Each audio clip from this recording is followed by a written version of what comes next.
In this video, we are going in depth with the Dolphin emulator for GameCube games on Xbox Series X and S. At long last, it seems that the Retroarch version of Dolphin is beginning to see some updates again. And that means we are going to dig in and show you how to get it all set up. For the most part, Dolphin runs fairly decently now. There are still some load stutters on most every game, but for the most part, pretty solid experience. Now, before we get started, this guide is assuming that you've already installed Retroarch using one of my provided methods, and that you are on an Xbox Series X or S. If you are on an Xbox One system, don't waste your time with Dolphin. You are not going to get playable speeds in most anything. Xbox One has a crap CPU for emulation, and Dolphin is just a little too much for it. But let's go ahead and dive in. To get started with GameCube emulation using Dolphin on the Xbox Series X and S, we need to get a Dolphin emu sys folder. I have one pre-made as part of my Xbox Retroarch files, so if you followed my initial setup guide, you might have already placed this, but if by chance you didn't, there will be a link in the description below to download this file pack. Once it's downloaded, it'll just be in normal zip format, so just Xbox Retroarch files, so you can just extract that using any program you desire. And once it's extracted, you'll have Xbox Retroarch files, and inside you'll find a Dolphin emu folder, as well as some pre-made folders for some other systems. Just go ahead and copy all the ones you want. But for this tutorial in particular, we are looking at Dolphin emu, so inside that is a folder named sys, and inside this is a bunch of files needed to ensure that all of our GameCube and Wii games will run. This tutorial is focusing on the GameCube side, but without this folder, numerous games will just not run, including Need for Speed Underground, Underground 2, Mario Kart Wii won't be able to save, so this folder is important. But once you have downloaded this folder, got it extracted, let's go ahead and copy it over to our Retroarch system folder. Now, the main method of copying things over to the internal drive of your Xbox install is going to be Durango FTP these days. So go ahead and load that up. Make sure port 21 is selected, allow anonymous is on, and start your FTP server. And then just access your FTP file share from your computer using either Windows File Explorer or an FTP program. So I made a handy shortcut to my Xbox, but just get your FTP file share opened up, open up your local folder, find your Retroarch folder, local state folder, system folder, but again, Retroarch folder, local state folder, system folder, and then drag that Dolphin emu folder right inside and let it do its thing. And there we go, it is now all set if you happen to still have your system folder located in the local state folder. If for whatever reason Durango FTP wasn't working on your Xbox and you did a USB setup, you could plug your USB drive into your computer, find the system folder that you created. Your recycling bin might get mad at you, no worries. But then you could just copy that same Dolphin emu folder right over into USB. So just another quick example of that. There's my USB drive system folder. Here's my Dolphin emu folder.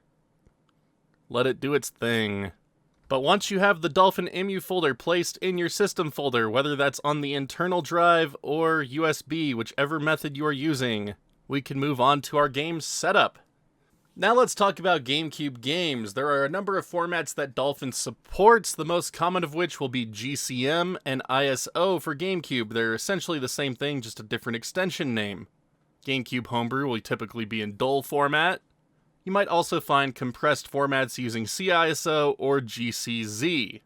My GameCube games are in a number of different formats in particular. I've got GCZ formatted games that I've compressed with NKit. I've got standard ISOs.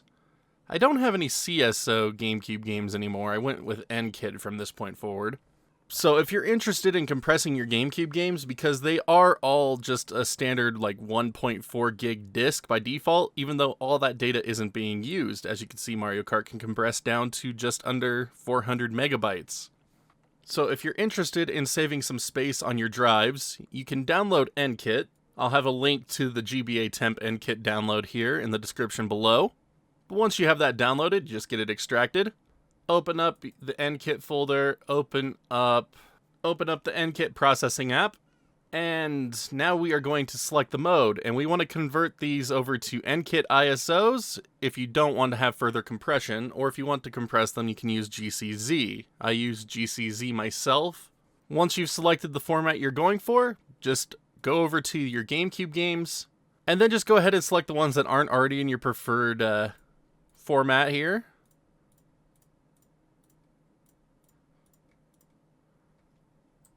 And drag them over into the window here on NKit. And then I'm going to get Resident Evil 4 and Metal Gear Solid Twin Snakes. There we go. So all these games I'm going to convert over to nkit.gcz. And once you have all your games in the box, tell it to process. And this will take a while, so just let it do its thing. Once the conversion process has completed, you could just go ahead and close out of NKit. And in the NKit folder, you'll see a new processed folder. And inside, you'll see folders that say GameCube match fail or something. I wasn't going for MD5 matches personally, so that is why they're in a folder named match fail. But I'm basically just going to add these converted games back over into my main GameCube folder here. So as you can see, it saves about 200 megabytes on larger games like Twin Snakes. A little bit more on Resident Evil.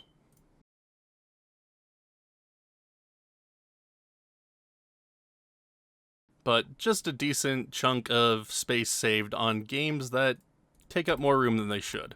Now I'm just going to delete my original ISOs. I have them backed up somewhere else, so I don't need them in this working folder at the moment. There we go. And I can delete them all out of NKit as well. I don't need those. But there we go. All my games are now in nkit.gcz format. One of the biggest downfalls of using NKit, though, is it renames games in a really kind of ugly way. So bear with me while I just rename these real quick. Alright, there we go. That's looking a lot better now. So one thing I like to do is actually keep the game title ID, because that is very useful for adding cheats and HD texture packs later for reference. But there is one more step to getting our multi-disc games set up for use on Retroarch Dolphin if we want to have an easier time swapping between the two discs. And that is to create an M3U file for the game. So to do this, you need to create a text document. You can name it whatever you like. I just like naming it after the game personally. I mean, why wouldn't you? But once you have that document created and named, just go ahead and open it. And now we need to paste in the full file name of both of our game discs. So you need to make sure to grab the extensions as well. So if you're on Windows and you don't see the file extension, you can click on this View tab and make sure the check mark is checked for file name extensions. But anyway, paste those into your new text document.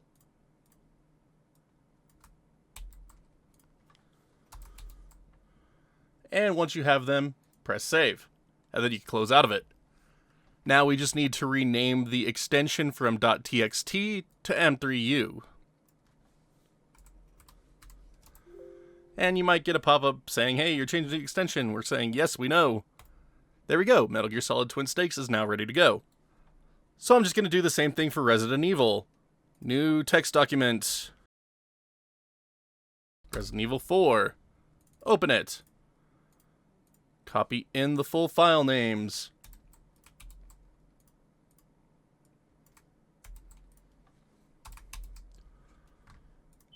Save the document, close it, rename the extension from TXT to M3U. Done. And with that, all of my GameCube games are now ready to be loaded onto my USB drive, or if you decided to use the internal SSD, you could place them there as well. But this is just one method of getting your games set up and going in the smallest format that I prefer, honestly. I run my games off of USB, so I'm just going to go back into my USB hard drive here. I'm going to find my games folder. I already had these games copied over in that original messy sort of different odds and ends here. So I'm just going to delete this folder and copy over my new one.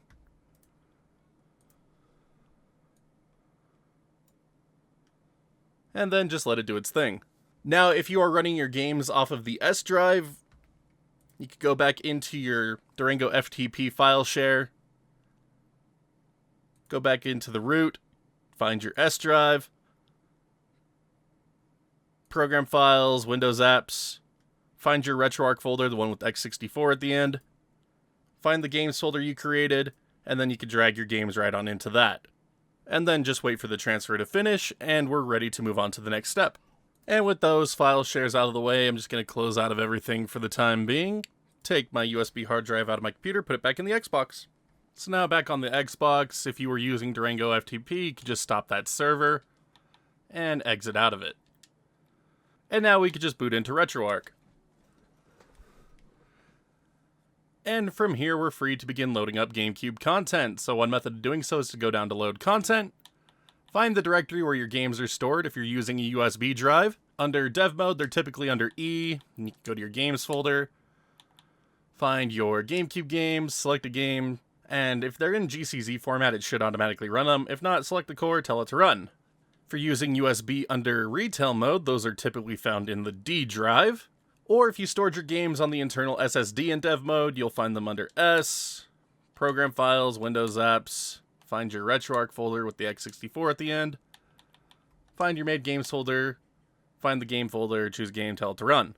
If your S drive is still empty, you can maybe find them under D, Development Files, Windows Apps, Retroarch folder with the x64, Games folder, find your games, tell them to run.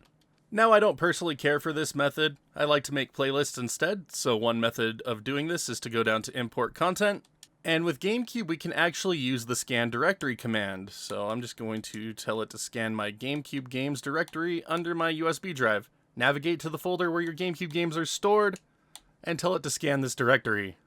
And then just be patient with it while it does its thing. But once that scan has completed, you could just back out, and you should have a new GameCube playlist here on the left. Now, one thing I will make note of, you will see that it scanned my Metal Gear Solid discs, but not the M3U file to combine them into a single playlist entry.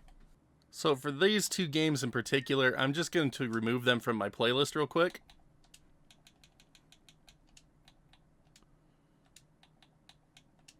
And I'm going to go back up into Import Content and do a manual scan.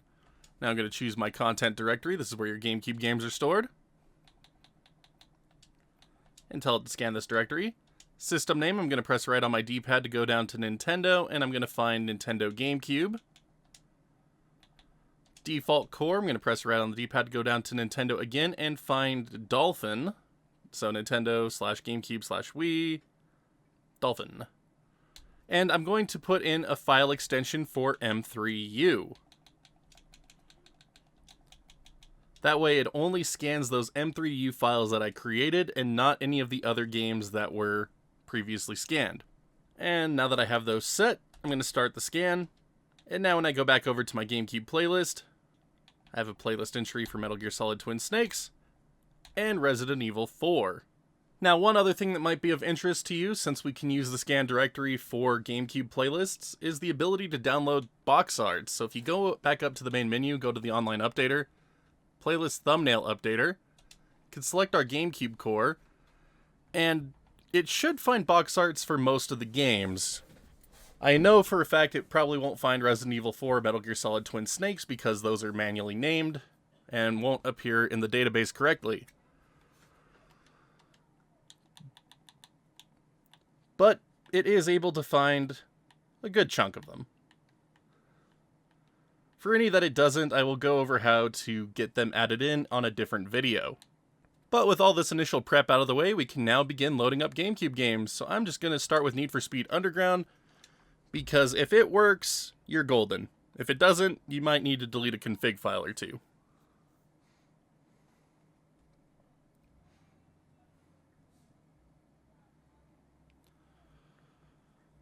And there we go, GameCube games up and running on our Xbox Series X and S using Retroarch.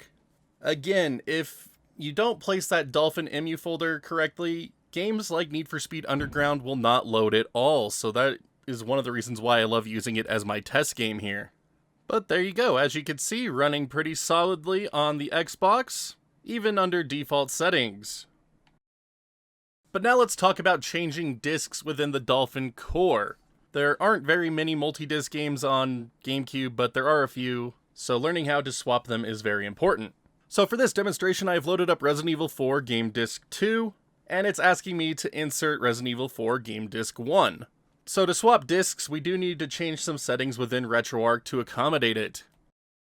Going into our Retroarch quick menu with the button combo that you set during initial setup. If you haven't done that, refer back to this original setup video on how to do so. But once in the quick menu, just press B to go back out to the main menu here. Go up to Settings and go down to User Interface. Once inside User Interface, scroll down to where it says Pause Content when menu is active and turn it off. You can also turn off Pause Content when not active. These options, well, this one at least has to be turned off for disc swaps to work on Xbox Retroarch in my experience. Once that's set, you can go back up to the main menu, go into the quick menu, and to swap discs, there is a nice handy option here at the bottom called Disk Control. Press A on this, press A on Eject, and you'll see a new Current Disk Index option pop up. If you press A on this, you can see the discs that are in your M3U file. For some reason, Need for Speed Underground is also showing up on mine because I previously loaded it just a second ago. So not sure why it's stuck around in the disk index, but there it is. Oh well. Find the disc that you're needing to swap to, press A on it, and then tell it to insert the disc. And the disc swap should happen pretty instantaneously. So I had swapped discs in the middle of the intro cutscene on Resident Evil 4 here. That's why it just jumped right back into that cutscene. So the game is now started. If I eject the disc, it will probably give me an error here when it tries to load up the next cutscene. There it is. And again, I can eject the disc, change it back over to disc 1, and insert the disc, and there we go. Loads up as intended. Now, another thing you might need to be aware of when you're starting to use the Dolphin core is that multiplayer support doesn't always seem to work right out of the box for some people. Sometimes it does, for some people it does, for others it does not. So in this instance, I made it so mine does not. I just connected a second Xbox One controller to my Xbox, but as you can see, it is not registering within the Dolphin emulator whatsoever. It's showing up as nothing on port 2. But going into my Retroarch quick menu, back out, go into the settings here, and go to the input tab, I can show you that both controllers are being detected. My original Xbox One controller is here, and the one I just plugged in is being detected here. So they are both being detected, but as you can see, Dolphin just does not register it at all. To fix this, you will need to access your saves folder, so make sure that you have run at least one GameCube game before attempting this, otherwise the files you need won't even be there to edit. You have to run one GameCube game, make a save in it, and then the files you need should be there. But we're going to go ahead and quit out of Retroarch and load back into Durango FTP. Or if you have your save files running from USB, take your USB drive out, put it into a computing device so you can edit a file. But anyway, going to start Durango FTP here. Now back over on my PC, I'm going to open up my Durango FTP file share. Going to find the local folder, Retroarch folder, local state folder,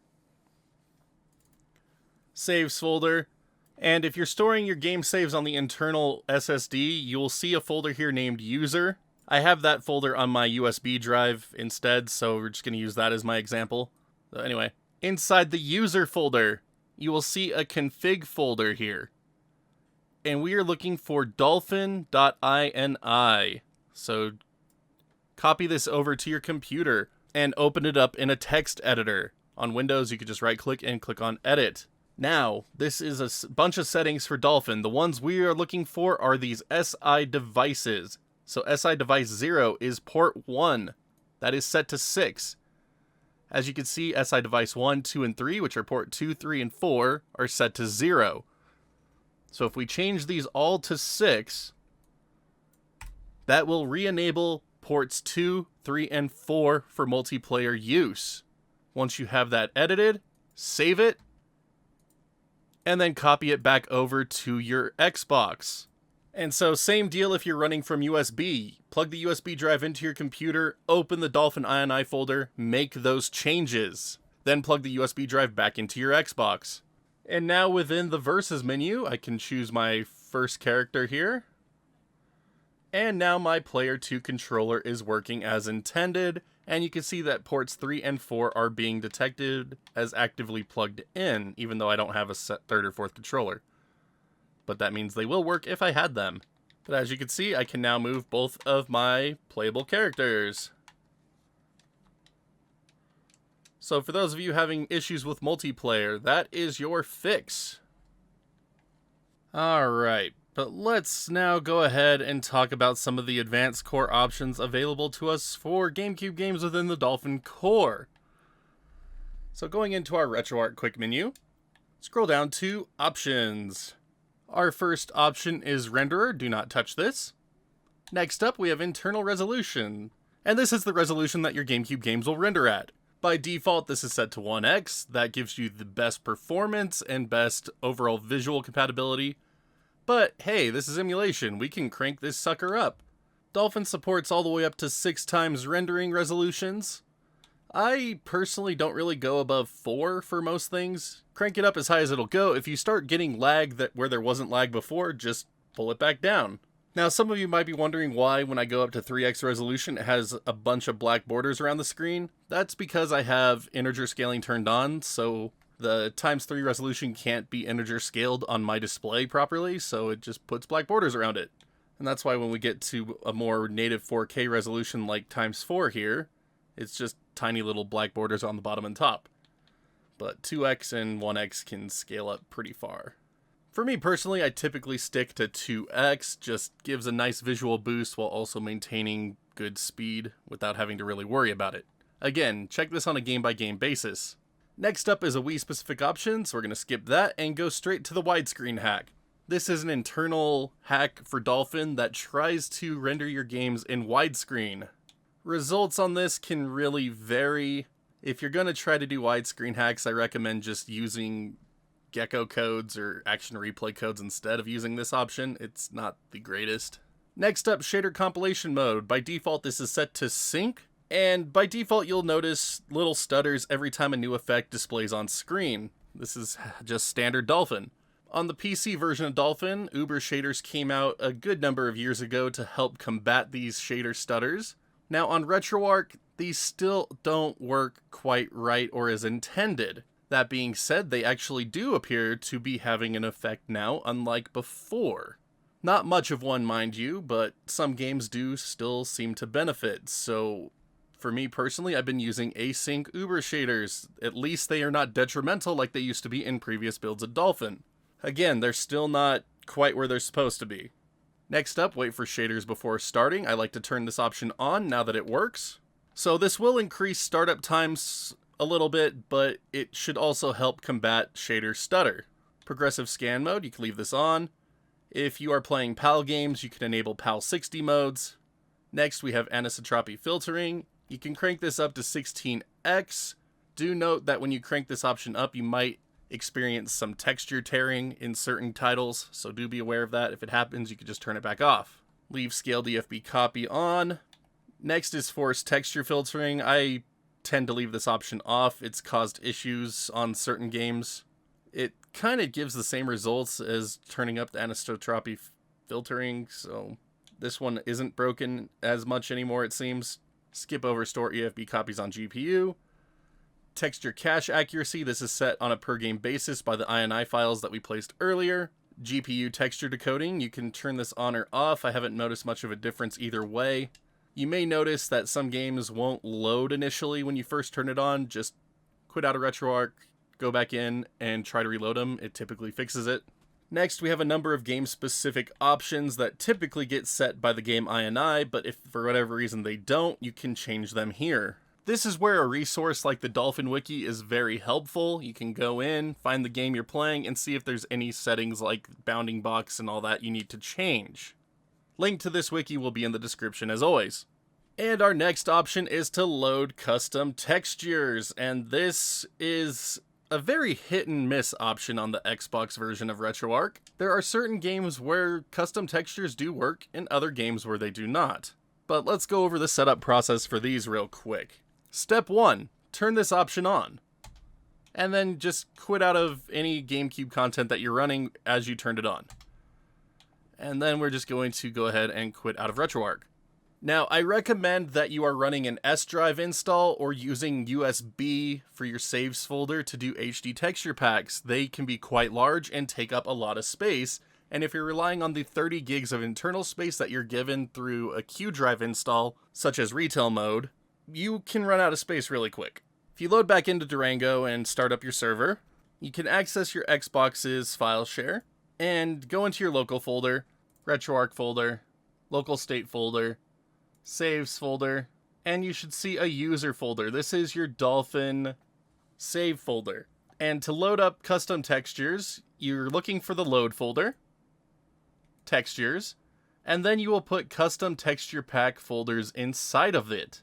So you can head over to the Dolphin forums, and they have an HD texture pack thread. Again, link will be in the description. And you could browse through and look for HD texture packs to add to your Retroarch install. So I downloaded one for Metroid Prime 1, and I copied it over. And then I also downloaded one for Rogue Squadron 2 and copied it over as well. So again, if you are running from the Q drive, this can take up a lot of space, and I don't really recommend it. But for those of you with an S drive install, you'd go into S, Program Files, Windows Apps, find your Retroarch folder, find the saves folder that you made, find that user folder, load, textures, put your custom texture pack folders inside of it. And for those of you running USB, you can connect it over to your computer, access your saves folder, go into user, load, textures, and drag them in. So I already copied them over because the transfer takes quite a while, and I didn't want to make myself wait any further again. But once you have your texture packs loaded up onto your Xbox's S drive, Q drive, or your USB drive, we can head back over to the Xbox. So, just as a quick demonstration here once again, I put in an HD texture pack for Metroid Prime, but it doesn't really seem to be doing much of anything at all. This is all just still native Metroid Prime, just at 2x rendering resolution. Whereas with Rogue Squadron 2, I could see right off the bat that General Han Solo's HD texture pack has taken effect. And then the main menu further confirms that with the new title screen saying Star Wars HD. So again, HD texture packs are going to be pretty hit and miss on Xbox, at least for the time being. Going back into our options menu, next up we have CPU core, don't touch this, and CPU clock rate. This one might be of interest to you guys that are running games that are too demanding for the Xbox hardware, kinda like Rogue Squadron 2 here.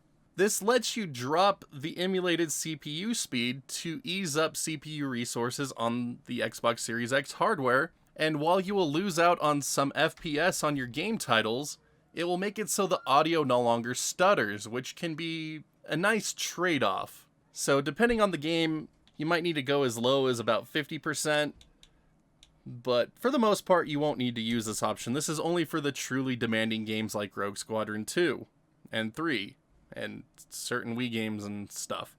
But for the most part, just leave it at 100 and you should be good. Next up, FastMem, leave this on. We're going to skip over all the Wiimote stuff and head down to Rumble. You can turn this on or off if you want your controller to vibrate or not. Next, skip down to audio mixer rate. You can change your audio mixing between 32,000 or 48,000. So 48,000 is the better audio quality. DSP HLE, leave this on. DSP JIT, leave this on. Language, you could choose the language here. And next, internal cheats enabled. Here is another option that will prove highly beneficial to those of you that want to run Twilight Princess. So step 1 to getting cheats turned on, turn the option on in your game. Once that's set, we are just going to be closing out of Retroarch. And once again, we are going to be loading into Durango FTP if your saves are stored on the internal drives of your Xbox, or if you've moved your saves to your external drive, you could just pull that out, put it back in your computing device. Now, unfortunately, getting cheats set up within the Xbox version of Retroarch is not a straightforward process, so we are going to need to do some work here. So we're going to download a version of Dolphin for PC, Mac, or Linux. If you're on Linux, you know where to get Dolphin for Linux, I hope. I have no idea. But download just a current build of Dolphin for computers. Once you have that copy of Dolphin downloaded, if it needs to get extracted or installed, just go ahead and do so. And once it's ready, just go ahead and boot into it.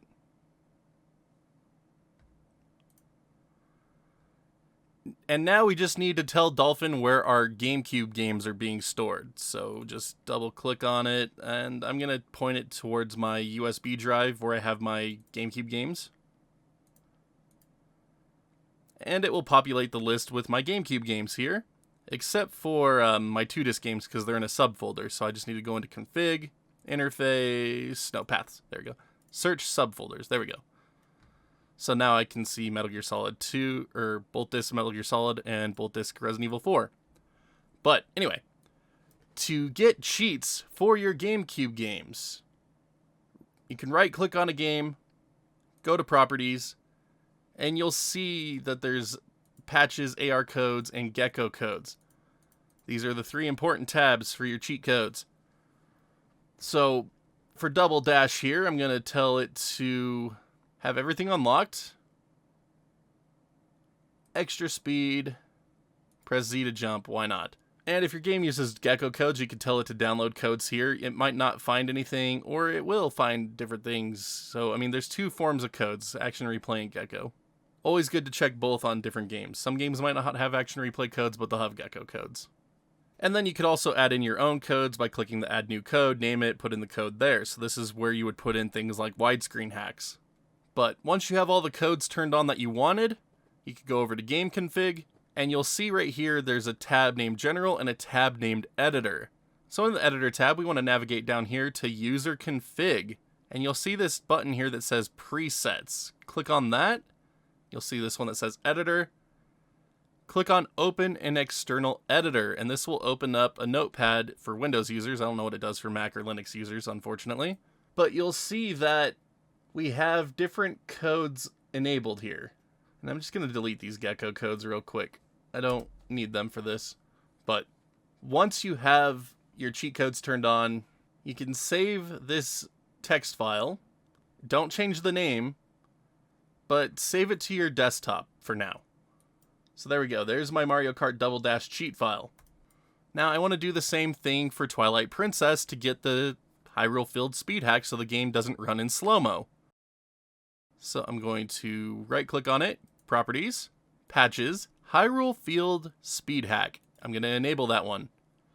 Now for AR codes, I'm also going to give myself, let's see here, max health, why not? Now under Game Config, Editor, User Config, Presets, Editor, Open an External Editor, Save As, save it to my desktop, don't change the name of it, and we're going to save it. And there we go. There is my Twilight Princess Hyrule Field Speed Hack and Infinite Health. But now that I have a couple of cheats activated here, I'm going to show you how to put them into your Dolphin build on Retroarch so you can actually use them. So first of all, if you have your save folder put on USB, just open up Saves, find your user folder. We're looking for the Game Settings folder. Drag your ionize inside, and they're good to go. If you're using Durango FTP because your saves are still on the Q drive, Xbox, local folder, Retroarch folder, local state, saves, user, game settings, drag them in. Or if you have your saves folder moved over to the S drive, S, program files, Windows apps, Retroarch folder, saves folder, user folder, game settings, drag them in. But there you go. And to give a demonstration of our cheat codes in action, let's load up some Double Dash. So, I barely started this save file when I started recording this tutorial. I've never even finished a single cup, yet here we are with the Double Dash special title screen because everything has been unlocked thanks to our cheat code. And we have mirror mode, 150cc, like everything. It's all here. It's all good. Got King Boo, Piranha Plant, like we're good here. And when I press Z, I jump in the air now. Like that's just good fun. Oh man. You can go flying really high too. Like that's so fun. Let's see what happens if I go out of bounds here. I've never seen what happens. I don't even think it'll let us. Yeah, we're just stuck in midair. Like, that's freaking glorious. And now, to ensure that the cheat codes are working for Twilight Princess, you can see up there in the upper left-hand corner, I have heart slots for all the hearts, but since I'm still in the very beginning of the game, they haven't quite activated yet. Like, partly activated. It knows they're there, but that's okay. So, unfortunately, I don't have a save for far enough along to showcase the Hyrule Field speed hack, but as you can see, that cheat code did activate, so this will help you with slowdowns in the Faron Woods here with the fog effects, as well as Hyrule Field.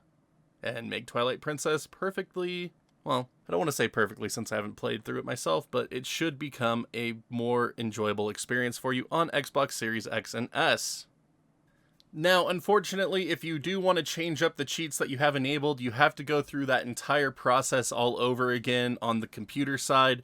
It's the easiest way that I personally think there is for doing cheats. Like, maybe you guys have your own way of doing them, but this is the way that I found to be easiest and most efficient. The last option we're going to care about, OSD enabled. When you start up GameCube games or Wii games on Dolphin, you'll get a little yellow pop-up telling you whenever it does something to the memory card or things like that. If you don't want to see those, you can disable the OSD. And there we have it. And that is all of our core options available to us within the Dolphin core that pertain to GameCube. A little bit more in depth with this one with HD texture packs and cheats. Combine all of that into one video here. But if there's any game where you want to have certain options set but not others, head up to Manage Core Options and save them as a game options file. So that way every time you load up that one specific game, it will have its own settings that won't interfere with your other games. This is particularly useful for games that you want to have higher resolutions in or different things like that. But let's talk about one more thing here real quick, and that is shaders. If you want to enable shaders on your GameCube games, head down to the Shaders tab, turn them on, and then you can begin loading up the presets. One of my favorites is to use CRT Easy Mode. I think it gives a really nice look to your games. But you can go through, see if any of them give you the look that you want. So just as a quick example, there's CRT Royal. Doesn't look half bad in motion, now does it? Shaders are a very personal preference thing, so go through them, see which ones you like, and apply them accordingly. But once you have shaders set the way you want, head back into the tab, click on the save button here, and you can save them either as a game preset or a core preset. I like to do core myself. And now every time you load up a game in Dolphin, that's the shader that's going to greet you. And one last thing to make note of here, if you did change your UI settings to allow for multi-disc games like I have, pause.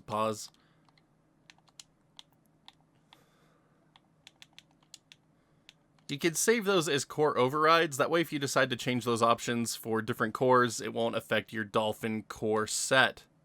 But that is everything I am going to be covering about GameCube emulation using the Dolphin core of Retroarch today. As always, if you happen to have any questions, feel free to ask in the comment section down below, and I will do my best to try to help you out. Lots of info in this one, and I really do hope it helps you all out. But now, if you could all do me a couple of huge favors here. If you haven't already, be sure to hit that thumbs up, thumbs down button, just depending on how much you like today's tutorial. And if you haven't done so already, hit that sub button and the notification bell so you can see when new content goes live on the channel. Loads to come. Would love to have you all along for the ride. If you'd like to further help support the channel, you can also check out that join button here on YouTube or the Patreon link in the bottom right hand corner of the screen. A little goes a long way to keeping this place going and bringing more stuff just like this to all of you. Big shout out to all of our current champions. Thank you for believing in what we do here and helping us keep it going. But until next time, my wonderful internet peeps, you all stay awesome, keep on gaming, and we'll see you back next video.